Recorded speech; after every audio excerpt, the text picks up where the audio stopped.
오늘 말씀은 누가복음 9장 37절에서 45절 말씀입니다. 누가복음 9장 37절에서 45절 말씀입니다. 누가복음 9장 37절에서 45절 말씀. 한 절씩 번갈아 읽고 마지막은 같이 읽겠습니다. 이튿날 산에서 내려오시니 큰 무리가 맞을세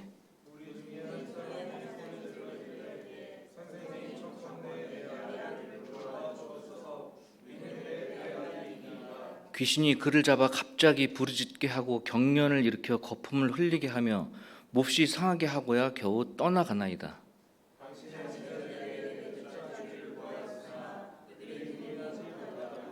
예수께서 대답하여 이르시되 믿음이 없고 패역한 세대여 내가 얼마나 너희와 함께 있으며 너희에게 참으리요 내 아들을 이리로 데리고 오라 하시니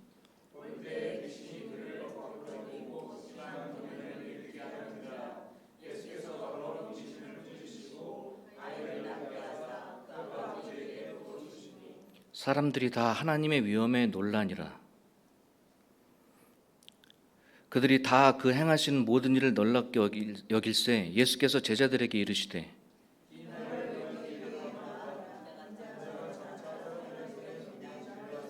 같이 읽겠습니다. 그들이 이 말씀을 알지 못하니 이는 그들로 깨닫지 못하게 숨긴 바 되었음이라. 또 그들은 이 말씀을 묻기도 두려워하더라. 아멘. 오늘 말씀 제목은 악인의 형통과 크리스천의 고난이란 제목으로 말씀을 나누도록 하겠습니다.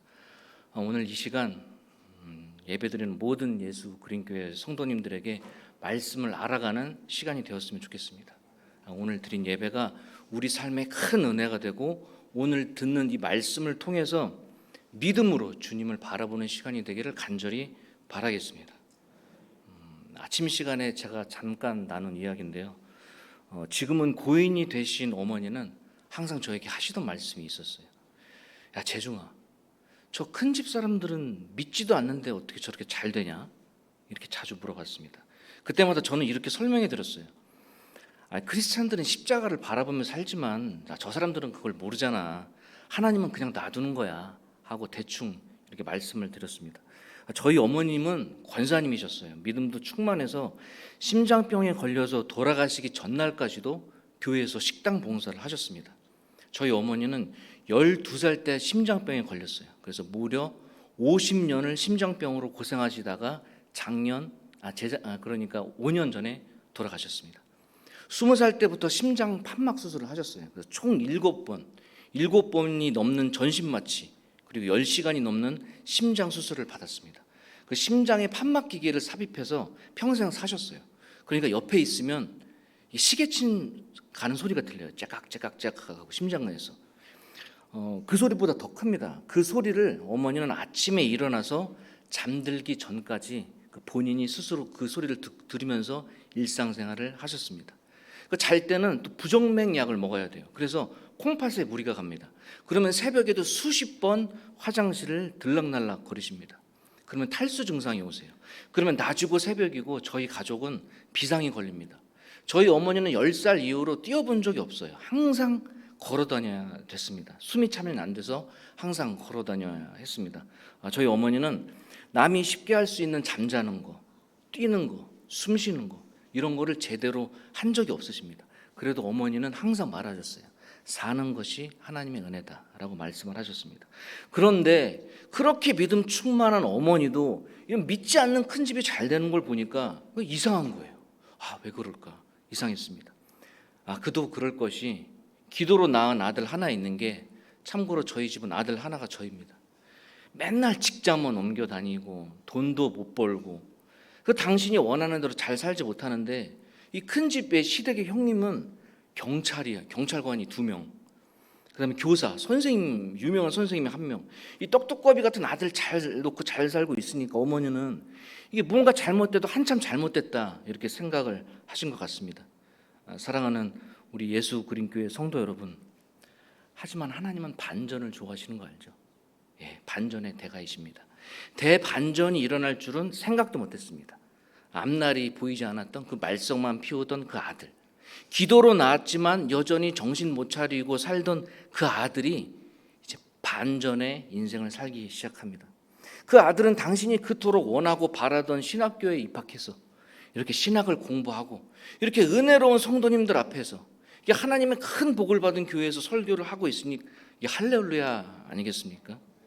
솔직히 아직까지는 저희는 어머니가 그리운 모양입니다. 주일날 교회에 이렇게 성경책을 안고 걸어가시는 우리 교회 집사님들이나 권사님들, 아침 일찍부터 식당 봉사하시는 우리 권사님들 보면 너무 저희 어머니가 생각이 나곤 합니다. 그런데 그 우리 어머니의 기도는 땅에 단 한 톨도 떨어지지 않고 그대로 하나님께 상달된 증거가 바로 저에게 있습니다. 아들 하나만 주면 당신께 바치겠노라고 서원하고 심장병에 목숨을 걸고 그 낳은 아들은 이제 하나님의 부르심을 받아서 이렇게 사역자로 섬기고 있습니다. 저는 이 모습을 어머니께서 보셨으면 얼마나 좋았을까 하는 생각이 듭니다. 그런데 우리 어머니는 설교하는 저의 모습도 제가 전도사가 된 모습도 보지 못하셨습니다. 그러나 하나님의 계획은 1초도 틀리지 않은 것을 저는 믿습니다. 사랑하는 우리 예수 그린교회 성도 여러분, 여러분들도 마찬가지입니다. 하나님은 반전을 좋아하십니다. 여러분의 삶이, 지금의 일상이 무료하고 답답하고 일이 너무 힘들고 직장 상사는 매일 힘들게 하고 월급을 받아도 모자라는 돈, 자식 걱정, 부모님 걱정, 건강 걱정, 대인관계 걱정, 재정적인 걱정들이 얼마나 많습니까? 그런데 하나님은 여러분의 삶을 반전시키기를 원하십니다. 여러분의 인생을 복된 길로 인도하시기를 원하십니다. 우리가 믿음으로 하나님께 나아갈 때에 하나님은 우리의 상처를 싸매시고 고치시고 변화시키는 분이심을 믿으시기를 간절히 바라겠습니다. 사랑하는 예수 그린교회 성도 여러분, 오늘날 이 땅에 우리가 궁금한 것이 항상 있어요. 우리 어머님뿐만 아니라 저도 궁금하고 다 궁금할 거예요. 악인이 잘 되는 이유, 믿지 않는 사람들이 잘 되는 것처럼 보이는 이유가 여러분 무엇이라고 생각을 하십니까? 유튜브에도 이런 고민들이 많이 올라와요. 우리가 궁금한 게 사실이기도 합니다. 이 질문은 또 이게 자극적이기도 합니다. 또 크리스천들에게 인기 있는 질문이기도 해서 유튜브나 SNS 이런 기독교 TV 같은 데서 악인이 왜 잘 돼요? 믿지 않는 사람이 왜 잘 될까요? 항상 이렇게 물어보는 사람들이 있어요. 그런데 저는 많은 말씀을 들어봤습니다. 정말 많은 목사님들이 사역자들이 이거에 대한 답변을 많이 해줬어요. 하지만 제 마음속에는 도저히 그래도 이해가 잘 가지 않았습니다. 저는 청년 시절에 생각이 되게 많았어요. 그래서 우울하거나 정말 너무 힘들면 기도원에 가서 이렇게 기도를 했습니다. 옛날에 많이 유행을 했어요. 산기도라 그러죠. 저희 권사님들이 잘 아세요. 소나무가 뽑힐 만큼 기도하라 막 이런 말이 있었어요. 그런 트렌드가 있었던 때가 있었습니다. 근데 저는 소나무까지는 못해도 그래도 금식 기도를 조금 청년 때는 좋아했습니다. 그래서 기도원에서 건강한 기도원에서 금식 기도를 3일 정도 하면은 이렇게 머리가 맑아져요. 은혜로 충만해지는 그런 기분이 좋았습니다. 그리고 금식 기도가 끝나면 거기서 찹쌀죽이 나오거든요. 그 찹쌀죽을 먹으면 그렇게 맛있었는지 몰랐습니다. 아직도 그 맛을 잊지를 못하겠어요. 저는 당시 기도원에서 깊이 기도하는 중에 하나님께서 그 마음에 감동을 주셨어요. 그러니까 마음에 울림이 있었습니다. 그런데 물론 그날만 기도한 건 아니고 이 고난이라는 문제에 대해서 계속 기도를 했던 것은 사실이죠. 저는 간절히 기도했습니다. 하나님, 왜 하나님 대체 안 믿는 사람이 왜 잘 되고 믿는 사람은 왜 안 되죠? 왜 저 사람은 저렇게 하나님을 믿지도 않고 교회도 안 다니는데 왜 이렇게 잘 되죠? 좀 이렇게 당돌하게 기도를 했었습니다. 그에 대한 하나님이 주신 지혜가 있었어요. 마음에 울림이 있었어요. 뭐 같으세요, 여러분? 궁금하죠? 막 너무 궁금하죠. 그것이 뭐냐면 이렇게 마음에 울림이 있었어요. 야, 그거 너 인맥이 없어서 그래. 그렇게 말이 울림에 있었습니다. 하나님 뭐 짧은 소리, 긴 소리 하지 않으셨어요. 야, 너 그거 인맥이 없어서 그래. 그 말이었습니다. 뒤통수를 빵 때리는 느낌이었어요. 이해가 가십니까? 이해가 가시는 분도 계시고 또 안 가시는 분도 계실 거예요. 설명을 해드릴게요. 자, 우리가 살고 있는 공간에서 만나는 사람이 전부입니다. 기껏해야 친구, 직장 동료, 교회, 뭐 이런 동아리, 조금 이런 모임이 전부잖아요. 물론 안 그런 분도 계시겠지만, 그러니까 일반 사람이라면 우리가 사는 반경 안에서 만나는 사람들이 전부입니다. 그리고 그 사람들의 하나 같은 특징은 자기의 불행한 일, 잘못된 일 얘기 잘 안 해요. 자기 망한 일 누가 얘기해요? 자기 자식이 좀 안 되는 걸 누가 얘기합니까? 잘된 일만 이야기하는 거죠. 돈 많이 번 이야기, 우리 아들 서울대 간 이야기, 연세대 간 이야기, 시험에 공무원 시험에 합격한 이야기, 이런 이야기들만 해요. 유튜브도 마찬가지예요. 우리가 보는 SNS에도 마찬가지입니다. 누가 나 못 사는 거, 막 궁핍한 거 이런 거 누가 올리는 사람이 누가 좋아요? 다 자기가 잘한 것만 올리잖아요. 여러분, 바로 이것입니다. 우리가 몰라서 그래요. 우리가 만나는 사람이 한정되어 있는 것입니다. 우리가 평소에 만나는 사람이 한정되어 있기 때문에 안 믿는 사람이 잘된 것만 보이는 거예요. 안 믿는 사람이 잘된 것만. 정말 이 세상에 많은 사람들을 만나면 크리스천이 잘된 사람도 엄청 많거든요. 정말로. 미국에는 정말 부자들이 거의 다 크리스천들입니다. 물론 이렇게 안 믿는 사람이 잘된 경우도 있고 또 믿는 사람이 잘 안 된 경우도 있죠. 외국에서 나온 실제 통계인데 평균적으로 이 믿는 가정에서는 대대손손 판사, 검사, 이 대통령이 많이 나왔대요. 믿는 사람의 가정에서는. 그런데 안 믿는 가정에서는 대대손손 강도, 살인자, 흉악범이 많이 나왔다는 실제 통계가 있습니다. 그러니까 전 세계 평균적으로 따져보면 크리스천 가정들이 안 믿는 가정보다 훨씬 더 복받는 사람을 살고 있다고 통계가 나와 있습니다. 그러니까 우리는 모르는 거예요. 믿는 사람이 훨씬 하나님의 복으로 잘 사는데 은혜로운 삶을 살고 있는데 우리는 모르는 겁니다. 하나님의 섭리를 보지를 못한 거예요. 우리가 마트에서 사과를 살 때 좋은 부분만 보인다고 거기 있는 사과가 전부 좋은 건 아니잖아요. 썩은 사과도 있잖아요. 분명 안 좋은 사과도 있잖아요. 같은 이치입니다. 우리가 본 것, 들은 것만이 전부가 아닌 것이죠. 하나님의 복을 받고 잘된 사람은 어딘가 잘 살고 있어요. 정말 잘 살고 있는데 우리는 그 사람을 만나지 못했거나 알지 못하는 것뿐인 것입니다. 그러나 사랑하는 예수 그린교회 우리 성도 여러분, 우리가 더 알아야 할 것은 진정한 크리스천, 믿음이 충만한 사람들, 이 잘된 사람들이 왜 별로 안 보이는 줄 아세요? 왜 별로 안 보일까요? 그 사람들은 드러내지를 않아요. 잘된 거. 우리 크리스천들 마음이 얼마나 착합니까? 드러내지를 않는 거예요. 사업에 성공했다, 자식이 서울대 갔다 말하기가 좀 그런 거예요.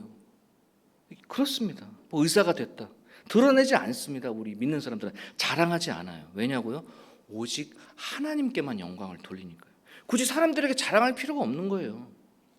왜냐하면 그 모든 것들이 믿는 사람들은 하나님이 하신 거라고 생각하기 때문에 굳이 자랑을 하지 않는 것이기 때문입니다.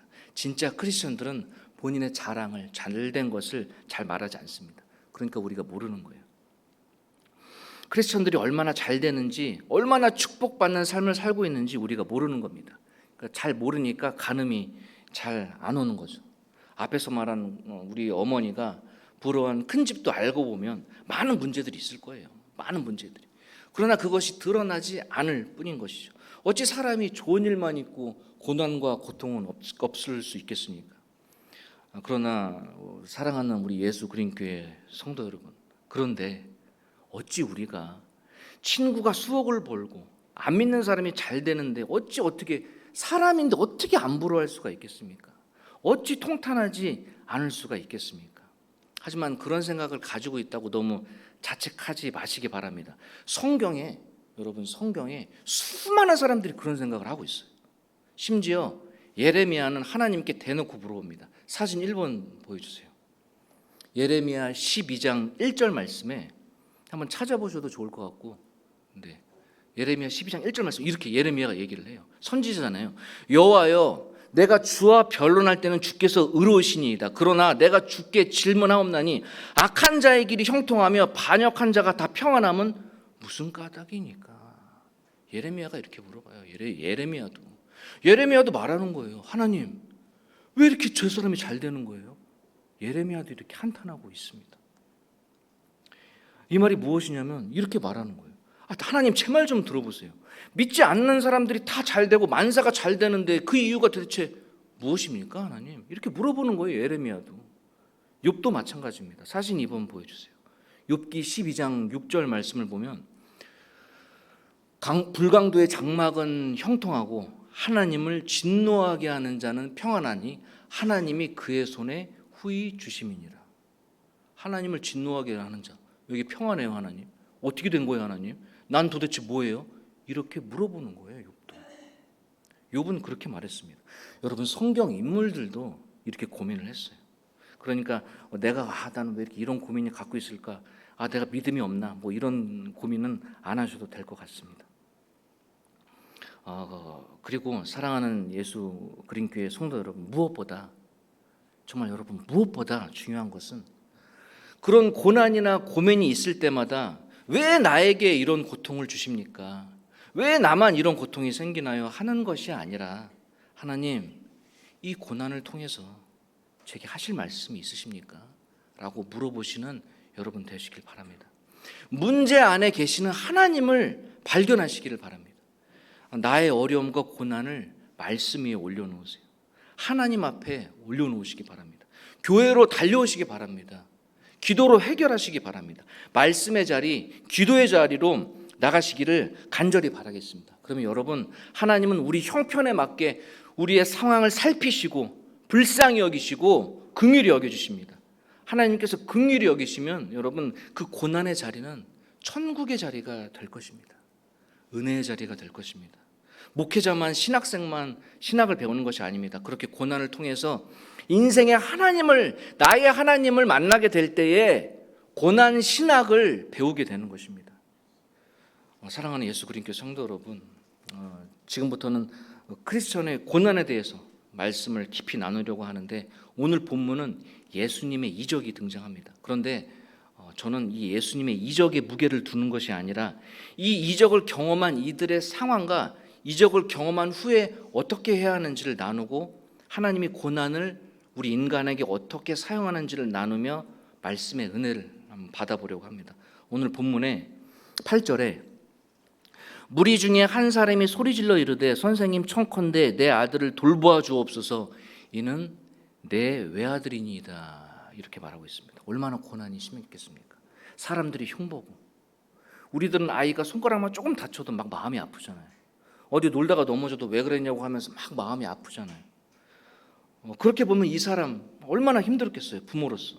거기다가 하나밖에 없는 외아들이래. 외아들. 아들 하나래.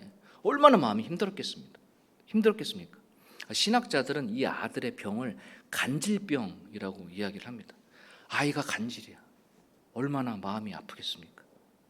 그런데 예수님을 만나고 아이의 병은 고쳐졌습니다. 41절에서 43절을 제가 읽어드릴게요. 예수께서 대답하여 이르시되 믿음이 없고 패역한 세대여 내가 얼마나 너희와 함께 있으며 너희에게 참으리요 내 아들을 이리로 데리고 오라 하시니 올 때에 귀신이 그를 거꾸로 뜨리고 심한 경련을 일으켜 하는지라. 예수께서 더러운 귀신을 꾸짖으시고 아이를 낫게 하사 그 아버지에게 도로 주시니 사람들이 다 하나님 위엄에 놀라니라. 예수님은 아이의 병을 깨끗이 고쳐 주셨습니다. 오늘 말씀 제목 악인의 형통과 크리스천의 고난 그 첫 번째, 여러분이 첫 번째 어떻게 오늘 집에 못 가는 거 아니에요? 첫 번째 오늘 말씀 제목 악인의 형통과 크리스천의 고난 그 첫 번째는 고난의 해결이 문제가 아니라 일상을 주님과 동행하는 것이 중요하다라는 것입니다. 사랑하는 예수 그린교회 성도 여러분, 저는 그동안 교회에서 전도사로 사역을 하면서 아이들에게 복음을 전하면서 아이들에게 항상 강조하는 것이 있어요. 뭐냐면 하나님의 음성을 듣는 거, 막 기적 체험하는 거, 막 이적 체험하는 거, 그거보다 주님과 말씀과 일상을 동행하는 것이 중요하다라는 것을 강조합니다. 맞습니다. 우리 크리스천들은 물론 좋아요. 뭐 은혜, 기적 좋습니다. 그런데 하나님이 우리에게 더 원하시는 건 무엇이냐면 뭐 어떤 음성, 기적, 이적 그런 것보다 물론 있을 수가 있습니다. 그러나 주님과 동행하는 것이 더 중요하다는 것입니다. 하나님은 우리가 그런 것을 더 원하는 걸 더 바라십니다. 앞서 말한 것처럼 우리 크리스천은 이 고난이 오면 고난을 하나님 앞에 내려놓아야 합니다. 이 고난을 통해서 하나님 저에게 무엇을 말씀하고 싶으세요? 이 고난 때문에 도대체 저에게 말씀하실 것이 무엇인가요? 라고 물어봐야 돼요. 물어봐야 됩니다. 하나님 도대체 이 고난을 통해서 저에게 말씀할 게 무엇인가요? 물어봐야 됩니다. 그러면 하나님 우리를 살피시고 긍휼히 여겨주십니다. 여러분 긍휼이라는 단어 많이 들어보셨죠? 교회 다니면서 긍휼 많이 들어보셨죠. 근데 이 긍휼이란 단어가 정확히 뭐냐면 긍휼이 이렇게 토닥토닥 그래 잘했어 잘해봐 이게 아니라 이 긍휼이라는 단어가 뭐냐면 같이 고난에 동참한다는 것이 긍휼이에요. 그러니까 하나님이 나의 고난을 그래 힘내 이게 아니라 같이 힘들어 주시는 거예요. 하나님이 예수님이 같이 나의 고난과 함께 같이 힘들어해 주시는 것이 긍휼이라는 것이란 말입니다. 여러분, 하나님이 우리의 손을 잡고 고난의 고난의 시궁창 안으로 같이 들어가는 것이 긍휼히 여겨주신다라는 것입니다. 여러분, 그러면 우리 고난의 자리는 하나님으로 인해서 천국의 자리가 되는 것입니다. 많은 유명한 목사님들이 말하는 거 있죠. 막 유명한 목사님들이 천국을 소망하라 막 이렇게 말씀을 많이 하시잖아요. 물론 그 말 맞습니다. 천국 소망해야 돼요. 천국에서 받을 하나님의 상급 중요합니다. 성경에 천국 지옥 있다고 다 기록이 돼 있어요. 우리 크리스천은 믿어야 합니다. 그런데 여러분, 우리 일상은요? 우리가 사는 그럼 지금 일상생활은 우리가 사는 지금도 우리의 일상도 천국처럼 사는 것이 중요합니다. 여러분, 내 삶은 맨날 매일 불평불만이야. 근데 나 천국 가야지. 잘못된 신앙입니다. 하나님이 주신 이 선물 같은 세상에서 천국처럼 산다면 하나님 얼마나 기뻐하시겠어요? 얼마나 좋아하시겠어요? 이 땅을 천국처럼 살면 얼마나 좋아하시겠습니까? 물론 하늘의 천국도 소망해야 하지만 지금 내가 사는 곳이 이곳이 천국이 된다면 우리가 천국처럼 살아야지 우리 자녀가 천국처럼 삽니다. 내가 일상을 천국처럼 살아야지 내 배우자가 천국처럼 사는 거예요. 내가 지옥에 사는데 내 배우자가 천국에 살겠습니까? 내가 천국처럼 살아야지 우리 부모님이 천국처럼 사는 것입니다. 내가 천국처럼 살아야지 우리 직장이 천국이 되는 거예요. 내가 천국처럼 살아야지 우리 사업장이 천국이 되는 것입니다. 여러분, 그러려면 말씀을 묵상해야 됩니다. 기도해야 합니다. 그런데 여러분, 솔직히 이 말씀 읽기가 참 힘들잖아요. 솔직히 힘들어요. 우리 동기 전도사들도 봐도 너무 힘들어요. 성경 읽는 걸 너무 힘들어합니다. 그러니까 이건 부끄러운 게 아니에요. 성경 읽는 것이 어려운 말로 다 써져 있어요. 그리고 또 직장에서도 또 솔직히 성경책 펴놓고 볼 수 있습니까? 힘들어요. 저도 그랬습니다. 절대 못 봐요. 어떻게 봐요 그걸 부끄럽게. 근데 제가 방법을 가르쳐 드릴게요. 요즘에 스마트폰에 성경 읽기가 잘 돼 있잖아요. 폰으로 보세요. 폰으로 그냥 게임하는 것 같이 말씀을 보세요. 뭐 점심시간에도 괜찮고 뭐 오고 가면 말씀 이렇게 읽으면 되지 않습니까? 꼭 무슨 성경책 펼쳐놓고, 물론 성경책 펼쳐놓고 보면 좋지만 그래도 상황이 여의치 않으면 이 스마트폰으로 펴놓고 보면 얼마나 은혜가 되는데 너무나 괜찮은 방법입니다. 많이들 그렇게 하실 거라고 생각을 합니다. 성경이 그리고 어렵잖아요. 어려워서 못 읽겠어 하잖아요. 방금 말했듯이 우리 전도사들도 어려워해요. 엄청 어렵습니다. 목사님들도 어려워해요. 그래서 항상 평생을 공부하는 거 아니겠습니까? 그런데 여러분, 우리가 몸이 아파서 병원에서 약을 타다 먹잖아요. 약 타다 먹을 때 그냥 믿고 먹잖아요. 뭐 그 의사 선생님이 지어준 약에 대해서 이거 무슨 성분인지 다 막 조사해보고 이건 이렇게 먹어야지 합니까? 아니잖아요. 그냥 먹잖아요. 약을 지어준 대로. 말씀도 마찬가지입니다. 여러분, 말씀을 그냥 드세요. 말씀이 어려워요. 무슨 내용인지도 모르겠고 그건 당연한 겁니다. 여러분, 하나님 말씀인데 여러분 인간이 이해한다는 게 말이 돼요?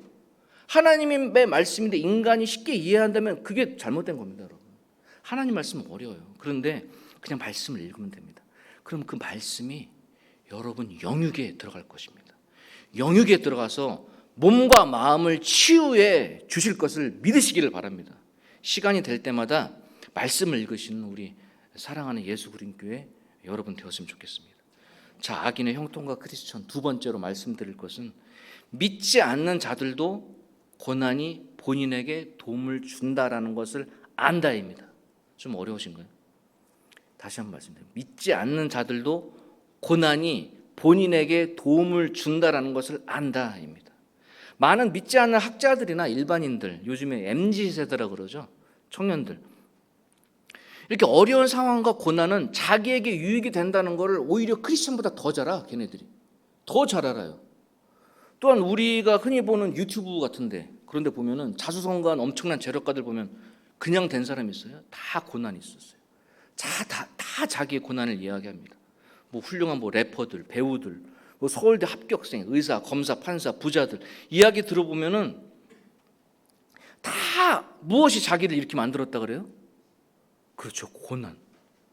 고난이 이렇게 만들었다고 이야기, 믿지 않는 사람들도 인정을 하고 있어요. 고난이 자기를 이렇게 만들었다라는 것을 인정을 하고 있어요. 우리보다 더 인정을 하고 있어요, 그 사람들이. 하지만 예수 그리스도의 성도 여러분, 막상 나에게 고난이 닥쳤을 때 왜 안 힘들겠습니까? 어떤 위로를 받아도 소용없을 때가 왜 없겠어요? 왜 없겠습니까? 저는 충분히 이해합니다. 저도 직장에 다녀서 알지만 그 직장 상사의 말도 안 되는 갑질, 아니면 후배의 말도 안 되는 태도, 재정적인 어려움, 월 500, 1000만 원을 벌어도 모자르는 재정 상태, 아까도 말씀을 드렸지만 자식 걱정, 대인관계, 미래 걱정, 부부간의 갈등, 어찌 쉽게 그 사람의 고난에 대해서 함부로 우리가 쉽게 그거는 할 수 있어, 위로를 할 수가 있겠습니까? 저희가 어떻게 감히. 사랑하는 성도 여러분, 그러니까 사람에게 위로를 받지 마시고 고난, 고통, 걱정에 대해서 하나님의 말씀 앞에 그 고난과 고통을 올려놓으시기를 바랍니다. 이 성경책에 그냥 상상을 해보세요. 이 말씀 앞에 내 고난이 올려져 있다라고 한번 상상을 한번 해보시고 그렇게 한번 생활을 한번 해보셨으면 좋겠습니다. 저는 그랬어요. 하나님이 살펴보시고 그럼 우리의 사정에 맞게 하나님은 해결을 해 주십니다. 저도 지난 과거는 고난의 연속이었습니다. 지금도 고난이 있어요. 그러나 재정적인 문제로 힘들어할 때, 회사 문제로 힘들어할 때, 재정 문제로 힘들어할 때 그때마다 하나님께서는 저의 삶을 간섭해 주셨습니다. 서두에도 말씀드렸지만 저는 돈에 대한 개념이 조금 없어요. 그러니까 돈을 잘 쓰지도 못하고 이 돈을 잘 쓰지도 못하니까 또 잘 모으지도 못해요. 그래서 직장을 그만두고 신학을 하려고 했을 때 고민을 많이 했습니다. 일단 직장을 관두고 시작을 했어요. 직장을 다니면서 한 게 아니라. 심지어 마음속에 이런 생각도 있었어요. 그냥 차라리 신학교 불합격했으면 좋겠다. 왜냐하면 이 합격해도 문제가 보이거든요. 제 눈에 선하게. 그냥 불합격해야지. 솔직히 이런 마음이 있었어요. 왜냐하면 직장을 그만두고 시작은 했지만 이 돈 문제가 너무 걱정이 되는 거예요. 합격해도 걱정이었어요. 한 번은 이렇게 공부하던 신학책을 던져버린 적도 있습니다. 하기가 싫은 거예요. 합격하기가 싫은 거예요. 그래서 던져버린 적도 있습니다. 그리고 시험 보기 며칠 전날에는 혼자 여행을 간 적도 있어요. 왜냐하면 떨어지려고. 나 합격하면 안 돼. 근데 직장 관뒀는데 어떻게? 직장 관두면 뭐 어때? 그냥 쿠팡 그거 하면 되지. 떨어졌으면 좋겠다. 돈 걱정이 너무 되니까. 그런 마음이 정말로 굴뚝 같았습니다. 암암리에 떨어질 구실을 만들었던 거죠. 시험 전날 여행을 갔다니까요. 혼자 공부 안 하고. 하지만 신기하게도 합격이 돼버렸어요. 그러니까 여기 서 있잖아요. 합격이 돼버렸어요. 그래도 하나님은 재정적인 어려움에 있었지만 하나님께서는 재정을 조금씩 채워주셨습니다. 사랑하는 예수 그리스도의 성도 여러분, 아무것도 보이지 않고 힘든 고난의 우리의 삶이지만 하나님은 우리를 한 분 한 분 살피시고 우리를 긍휼히 여기시는 분이심을 믿으시기를 바랍니다. 이게 이제 마지막이에요. 악인의 형통, 크리스천의 고난 그 세 번째는 하나님은 고난을 통해 역사하신다입니다. 고난을 통해 역사하신다. 오늘 본문 38절에서 39절을 읽어드릴게요. 무리 중에 한 사람이 소리질러 이르되 선생님 청컨대 내 아들을 돌보아 주옵소서. 이는 내 외아들이니이다. 귀신이 그를 잡아 갑자기 부르짖게 하고 경련을 일으켜 거품을 흘리게 하며 몹시 상하게 하고야 겨우 떠나가나이다. 먼저 본문 구조를 한번 자세히 들여다보겠습니다. 귀신이라는 단어가 나와요. 귀신. 저는 이 본문을 준비하면서 적나라하게 등장하는 이 귀신이라는 단어가 궁금해졌습니다. 이 귀신이라는 단어는 이 헬라어 원본을 보면 어떻게 되어 있을까 하고 헬라어 성경을 찾아봤어요. 그런데 39절에 귀신이라는 단어와 42절에 귀신이라는 단어가 헬라어로는 다르더라고요. 우리는 다 귀신이라고 표현해놨잖아요. 헬라어는 다르더라고요. 이 39절에 귀신이라는 단어는 화면 보시는 것 같이 푸뉴마라고 되어 있어요. 그런데 42절에 이 귀신이라는 단어는 다이모니온이라는 단어로 헬라어에 적혀 있었습니다. 그러니까 39절에는 이 푸뉴마라는 단어가 뭐냐면 여러분 성령 아시죠? 성령이 모셨네 아시죠? 그 성령이란 단어 헬라어 원문이 그 단어가 푸뉴마예요. 푸뉴마. 신약 성경으로. 구약 성경에서는 루아흐라는 그런 말입니다. 저 단어가. 그런데 귀신이라는 단어를 여기서 푸뉴마라고 썼다고 성령이라고 좀 헷갈리잖아요. 이상하잖아요. 왜 그랬냐면 그러니까 요즘에 우리가 막말로 기도할 때 막 하는 거 있잖아요. 아시죠?